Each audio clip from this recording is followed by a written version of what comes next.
आइए हम देखते हैं कि अगर 10th के बाद आपने 11th 12th science as a career लिया तो आपके पास कौन कौन से ऑप्शन है करियर चूज करने के।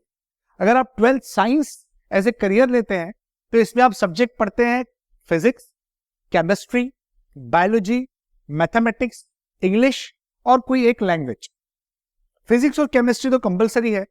बायोलॉजी को छोड़कर आप कंप्यूटर साइंस ले सकते हैं, इलेक्ट्रॉनिक्स ले सकते हैं, वोकेशनल सब्जेक्ट ले सकते हैं। अगर आपने मैथ्स को छोड़ना है तो आप सोशियोलॉजी, साइकोलॉजी, ज्योग्राफी ले सकते हैं। कुछ कॉलेजेस में इंग्लिश को भी छोड़कर इंफॉर्मेशन टेक्नोलॉजी लिया जाता है या लैंग्वेजेस के अलावा भी इंफॉर्मेशन टेक्नोलॉजी लिया जाता है। तो इस तरीके से अलग अलग ऑप्शंस अवेलेबल है अलग अलग कॉलेजेस में। लेकिन जब आप 12th पास करते हैं तो आपका रिजल्ट 3 कैटेगरीज में डिस्ट्रीब्यूट होता है। एक कैटेगरी है PCB यानी कि फिजिक्स, केमिस्ट्री, बायोलॉजी। दूसरी कैटेगरी है PCM फिजिक्स, केमिस्ट्री, मैथ्स। और तीसरी कैटेगरी एग्रीगेट मतलब physics, chemistry, biology, languages, maths, IT सब मिला के 1% आता। तो इन तीनों से दोस्तों करियर अलग अलग है। मतलब अगर आपने फिजिक्स, केमिस्ट्री, बायोलॉजी लिया तो मोस्टली स्टूडेंट नीट का एग्जाम देते हैं जो नेशनल लेवल का टेस्ट है मेडिसिन के लिए, मतलब डॉक्टर बनने के लिए। तो नीट का एग्जाम 720 720 मार्क्स का होता है और ऑल इंडिया लेवल पे एग्जाम होता है। 12th साइंस इसके लिए कंपलसरी है, फिजिक्स, केमिस्ट्री, बायोलॉजी इसमें देना पड़ता है। और इसके बाद आपको जो मेडिकल के कोर्सेज में एडमिशन मिलता है वो है MBBS और BDS। MBBS 5.5 year, BDS 4.5 year, ये 2 कोर्सेज इसमें होते हैं। इसके अलावा आयुष मिनिस्ट्री के कोर्सेज होते हैं जिनके थ्रू आप डॉक्टर बन सकते हैं, जैसे BAMS bachelor of Ayurveda medicine, BUMS bachelor of यूनानी मेडिसिन, BHMS मतलब बैचलर ऑफ होम्योपैथी मेडिसिन। ये 3 कोर्सेज आयुष मिनिस्ट्री के अंडर आते हैं। इसके अलावा bachelor of naturopathy and bachelor of सिद्धा एंड योगा, ये 2 कोर्सेज भी आते हैं। इन कोर्सेज को करने के बाद आप अपने नाम के आगे डॉक्टर लगा सकते हैं।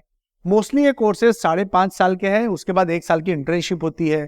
और इसके लिए पूरे मुंबई में, पूरे महाराष्ट्र में, पूरे इंडिया में कॉलेजेस फैले हुए हैं।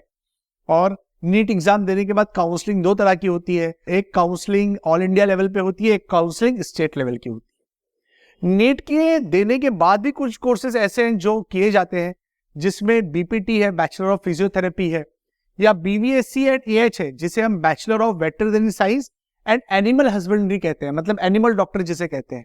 ये भी नीट के थ्रू होते हैं।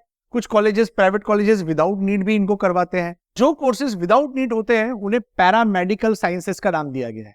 ये पैरामेडिकल कोर्सेज की एक लंबी लिस्ट है जिसमें मैंने बताया आपको बैचलर ऑफ फिजियोथेरेपी है, बैचलर ऑफ ऑक्यूपेशनल थेरेपी है, bachelor of auditory speech and language pathology है, बैचलर ऑफ नर्सिंग साइंसेस है, या BPMT bachelor of paramedical technology है। तो ये कोर्सेस पैरामेडिकल में आते हैं जो कि विदाउट नीट किए जाते हैं। पैरामेडिकल में बहुत सारे कोर्सेज आते हैं जिनमें से कुछ खास कोर्सेज हैं जिनके बारे में आप स्क्रीन पे देख रहे हैं। इसमें laboratory technology, radiographic technology, radiotherapy technician, cardiology technician, neurology technician, optometry technician. Optometry 3 साल का अलग से कोर्स होता है 12th के बाद जिसके लिए आपको किसी तरह की नीट की जरूरत नहीं होती। Plaster technician, blood transfusion technician, anaesthesia technician, operation theatre technician, cyto technician, histopathology, clinical psychology, endoscopy, ये सारे बैचलर ऑफ पैरामेडिकल कोर्सेस हैं जो किए जाते हैं और इनमें बहुत अच्छा स्कोप है। एक परफ्यूशनिस्ट टेक्नीशियन एक होता है जो कार्डियक ICU में काम करता है, कार्डियक ऑपरेशन थिएटर में काम करता है। बैचलर ऑफ पैरामेडिकल कोर्सेज 3.5 साल के होते हैं और इसके बाद मास्टर्स भी होता है। इसके बाद डायरेक्ट जॉब आपको मिल जाता है और ये बहुत अच्छे कोर्सेज है। देखिए मैं आपको पैरामेडिकल कोर्सेज की कुछ और लिस्ट बता रहा हूं जो बहुत कॉमन कोर्सेज है, जिसमें DMLT है, DRT diploma in x-ray technology, DOTT diploma in operation theatre technology, diploma in dialysis technology, diploma in cardiovascular technology, diploma in ophthalmic assistant, dental mechanic certificate. बच्चों ये 10वीं के बाद होता है, 10th के बाद। मुंबई में एक सेंट जॉर्ज कॉलेज है CST स्टेशन के सामने, वहां ये कोर्स होता है। सिर्फ 20 सीट्स होती है और SSC में 92% के ऊपर जिन बच्चों का परसेंट आता है उनको इसमें एडमिशन मिलता है। उसके बाद diploma in ECG technician, diploma in community health, diploma in nutrition and diet planning. ये सारे पैरामेडिकल के कोर्सेस हैं जो गवर्नमेंट में और प्राइवेट मेडिकल कॉलेजेस में फैले हुए हैं। सारे बड़े हॉस्पिटल्स में कोर्सेस होते हैं, इनमें बहुत अच्छे करियर अवेलेबल है। इसके बाद मैं आपको बताऊं कि एक इंस्टीट्यूट है जिसका नाम है अली यावर जंग national institute of speech and hearing disability, जो मुंबई में बैंड्रा रिक्लेमेशन पर है, केसी मार्ग। और यहाँ पर बहुत सारे कोर्सेज होते हैं जो स्पीच और हियरिंग डिसेबल बच्चों को पढ़ाने के लिए किए जाते हैं। और ये कोर्सेज 3 साल के भी होते हैं, 4 साल के भी होते हैं। और इसके बाद डायरेक्ट गवर्नमेंट की जॉब्स अवेलेबल है, या तो आप प्राइवेट भी अपना क्लिनिक खोल सकते हैं और आप किसी बड़े सर्जन के साथ, जो ENT सर्जन होता है, उसके साथ भी प्रैक्टिस कर सकते हैं।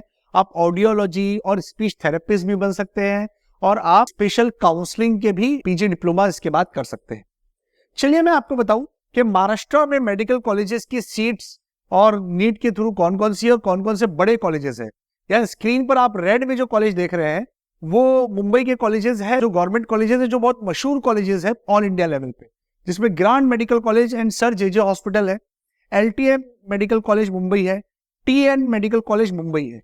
इसके अलावा आप देखें BJ medical college Pune, VM medical college Solapur, government medical college Aurangabad, government medical college Nagpur.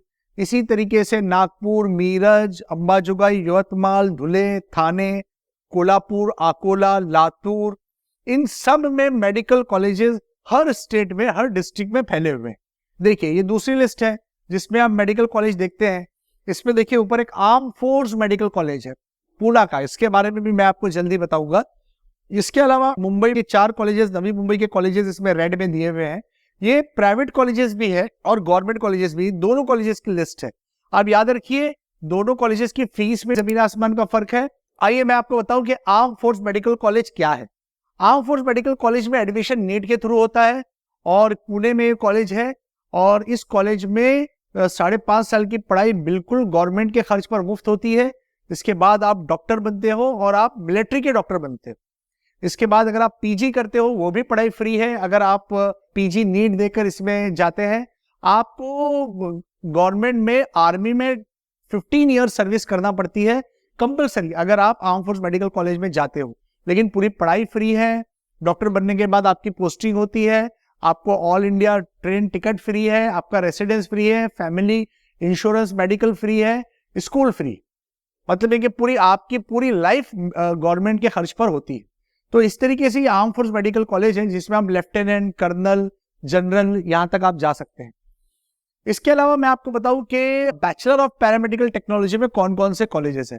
तो टोटल 17 कॉलेजेस है पूरे महाराष्ट्र में जहां पर पैरामेडिकल टेक्नोलॉजी के कोर्सेज होते हैं, जिसमें grand medical college Byculla, KEM college Parel, Lokmanya Tilak college Sion, TN medical college Mumbai, BJ government college Pune, government medical college Solapur, Sangli, Dhule, Kolhapur. गर्ज ये कि हर डिस्ट्रिक्ट में मेडिकल कॉलेजेस जो है उसमें BPMT bachelor of paramedical technology में आपको एडमिशन मिलेगा और आप अच्छा करियर बना पाए। तो ये होगी मेडिकल की बात। Thank you.